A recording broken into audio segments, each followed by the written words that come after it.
This video is brought to you by the world's most badass flashlight, the PATRIOT flashlight. It's basically like a Swiss Army knife. First off, it's solar powered, so you don't need to plug it in. It doubles as a USB charger, phone charger anywhere you go. It's got a compass, a rope cutter, it's got a siren, and it has this metal piece that can smash windows or smash skulls if you need to use it for some self-defense. You can grab yours at patriotflashlight.com and make sure you enter code Jordan20 so you get 20% off your order. Get lit. What's up, guys? Welcome to Monday, welcome to March, and welcome to Destroying the Illusion. In this video here, we're just going to cover some happenings that happened over the weekend, starting off with the dropouts. Presidential candidate dropouts. Tom Steyer was the first one to fall. Tom who?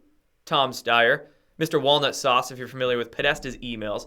And he's not the only one. We also had Pete Buttigieg decide to suspend his presidential campaign. Now, more people are surprised about this one than Tom Steyer because Pete Buttigieg, at least according to the fake polls that we always get about the presidential candidates and where they are in the race, Pete Buttigieg wasn't doing too bad. And then we had the Super Tuesday election day coming up too, so this one's making a lot of people wonder, why would he quit so soon?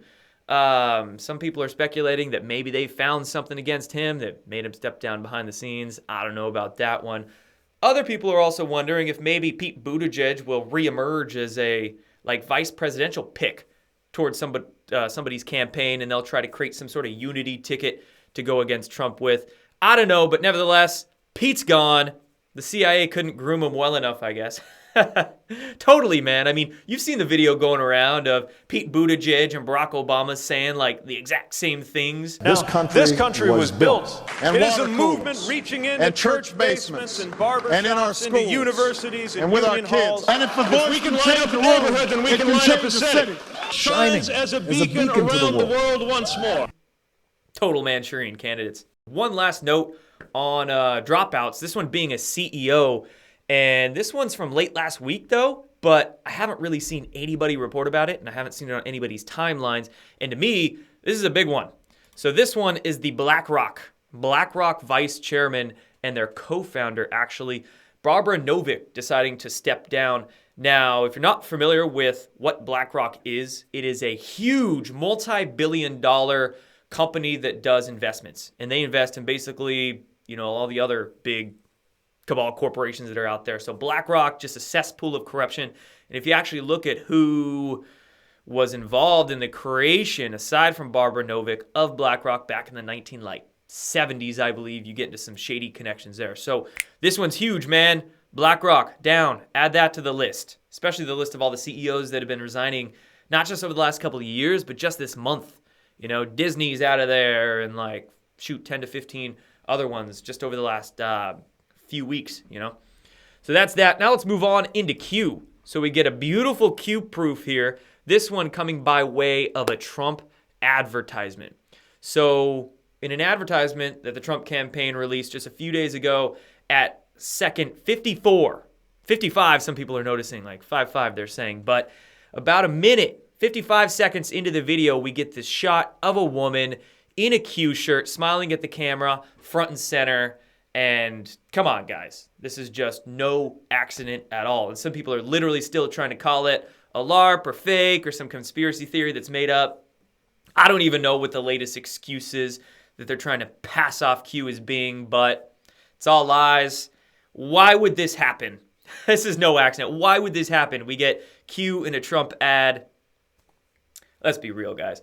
And, what's fascinating, too, is that this woman was basically right behind the president at that Las Vegas rally a week and a half ago. She was up and to the right, not too far away from right where all the cameras were pointing at the podium.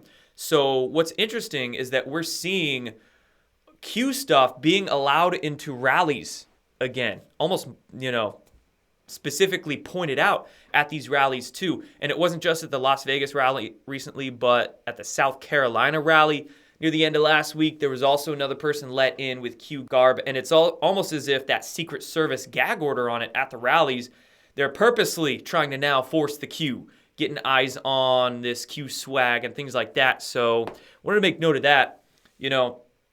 Q stuff has been basically banned from rallies for a little while now, like a year and a half. And the reason being is because the deep state would call in bomb threats at the rallies and try to blame Q people for it and say that they were dangerous and discredit them that way.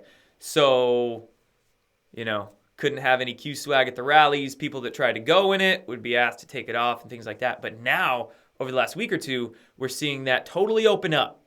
They're allowed to have their Q stuff on. They're even getting filmed and put into the ads for it. I believe I've seen on Twitter, some people are actually specifically asked by Secret Service at these rallies now if they have Q stuff on to like be front row, go behind the president or something. So I think they're seriously trying to force that Q now. Another piece of news from over the weekend. Trump nominates John Ratcliffe for the head of the Director of National Intelligence, the top intelligence post. And I'm sure this one's making the deep state shit their pants, because if there's anybody that knows anything about the spying that happened on President Trump's campaign in 2016, 15 and 16, or the FISA abuses that happened around that time as well, it's going to be John Ratcliffe. And in fact, if you remember last year, back in about July, when it was when Trump first nominated John Ratcliffe as the head of the DNI, deep state went apeshit. All the politicians, all the Twitter blue check marks, they were tweeting, "Oh no, John Ratcliffe, this is a threat to our democracy, blah, blah, blah, blah. Trump sucks too." Something like that. And then Trump decided not to nominate John Ratcliffe at the time. Nominated Joseph Maguire as acting DNI. He was there for about 8 or 9 months. But now we are to March 2020. 8-9 months later, John Ratcliffe is going to get in there and nominated to head of the DNI. So I guess the first time was like a head fake. They were, disinfo is necessary, tripping out the deep state. But now he's going to get in there, and I'm sure this is going to coincide with what John Durham's going to bring to the table, and that's not reports. We're looking at indictments. We're looking at criminal charges. As Q said, this spring and summer is going to be very hot. So I'm sure John Ratcliffe being there is no coincidence. It's going to tie in beautifully with everything else that's going to happen. Few other things. Trump suing New York Times for libel over the Russia conspiracy op-ed.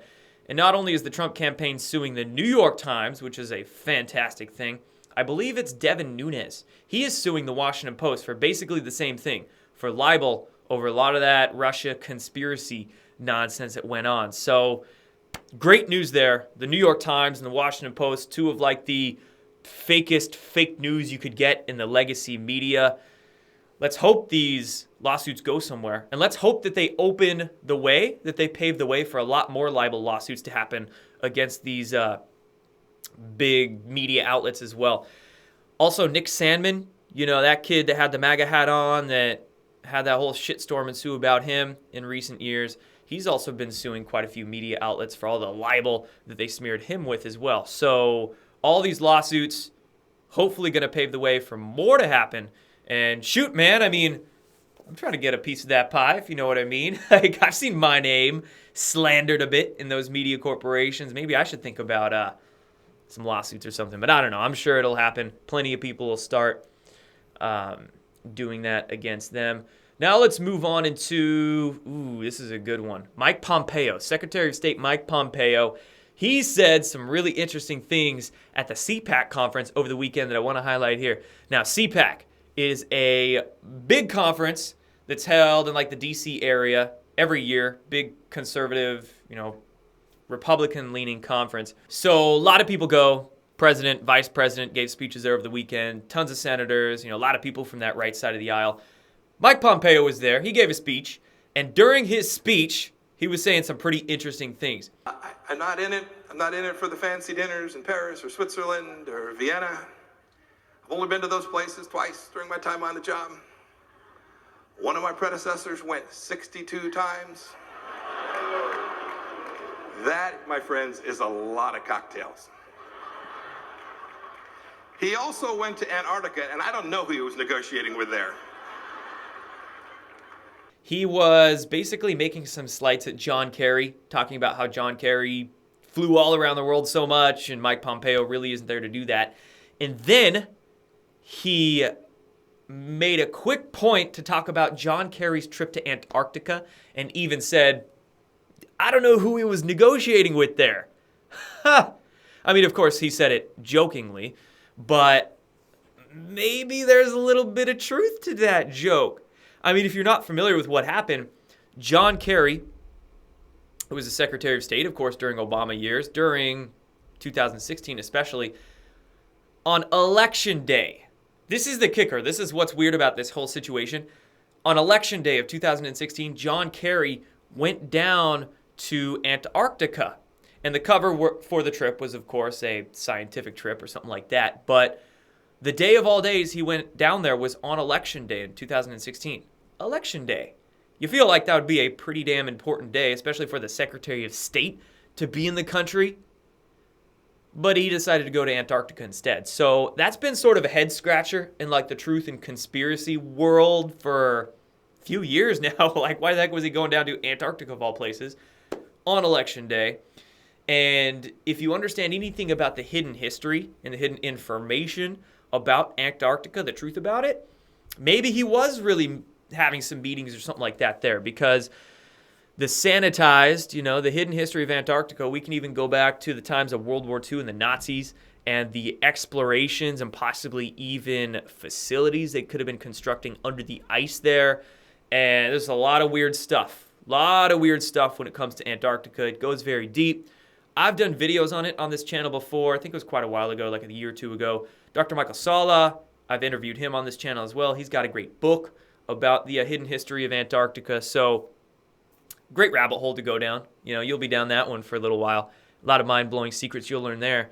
And then Mike Pompeo talking about it in his speech. Wonder why. Wonder if we'll be learning some more stuff about Antarctica in the coming months and years. So last thing I want to get into, last couple of topics, is the coronavirus.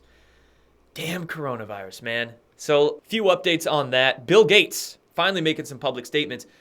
It's been long enough.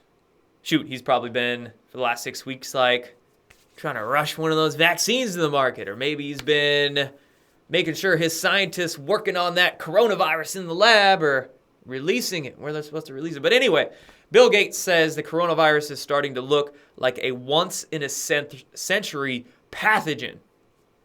Big surprise there. Of course, he would feed into that panic, feed into the hysteria. And the reason why is, let me scroll down to the bottom of this article here. He said billions of dollars in funding are needed. Billions to work on a coronavirus vaccine and improve disease tracking in the future. Billions of dollars. I mean, shoot, Bill Gates has already been investing in how many institutions and organizations and, quote, nonprofits that are either creating vaccines or some sort of like shell company that's funding another company that's creating vaccines. I mean, I could go down a list. I'd need multiple hands to count that. And then he's saying billions of dollars are needed. He's going to make billions of dollars on this. A lot of these pharmaceutical companies are going to make a lot of money on this if those vaccines do get approved and do get rushed to the market. And again, how many companies out there trying to make vaccines? We heard about one that was created in 3 freaking hours. And this was created by a company, again, that was funded by a company with connections to the Gates, Bill and Melinda Gates Foundation.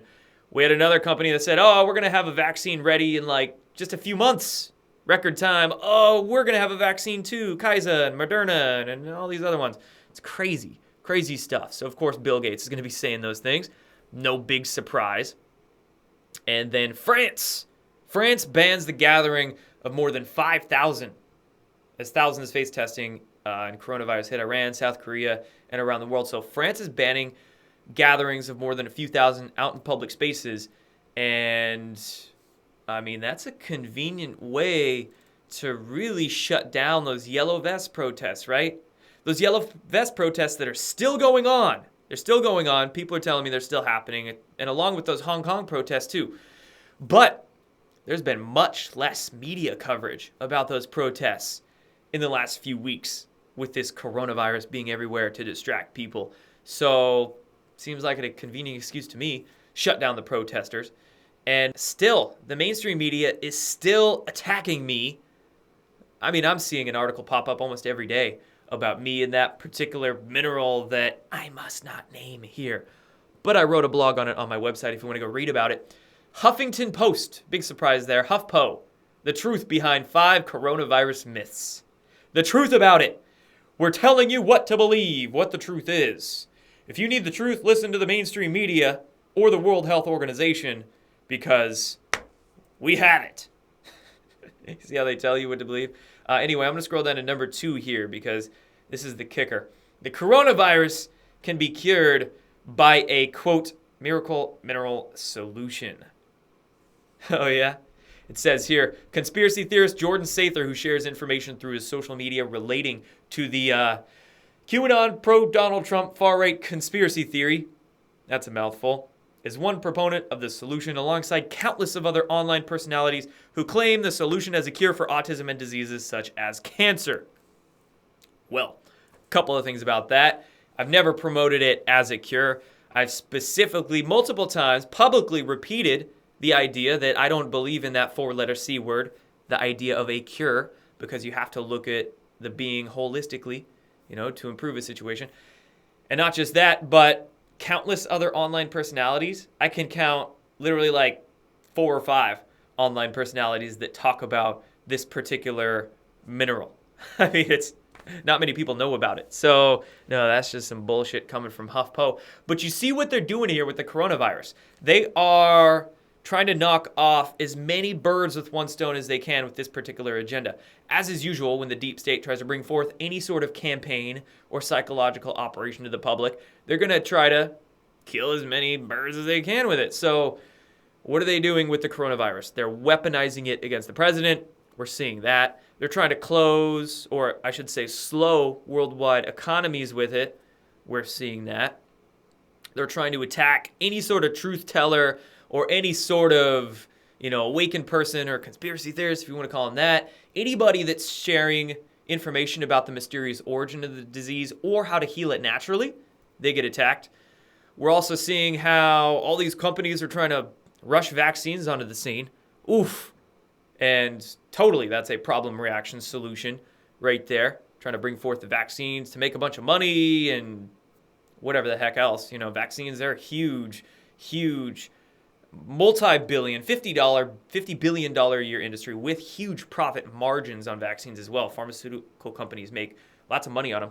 And, wow, now they're trying to, shut some protesters up. So, oh man, I mean, now that the impeachment hoax is done and they can't really do anything politically, they're going to the biowarfare side of things and trying to pull that card to do whatever with their agendas. So anyway, that's that on the coronavirus. Quick update there. And that's that on everything else. Pompeo mentioning Antarctica, people dropping out of the presidential race, more CEOs stepping down, more Q proofs, getting them day after day. Hope Q starts posting again this week because I'm expecting March to be a good one. March Madness, folks. It's going to be fun.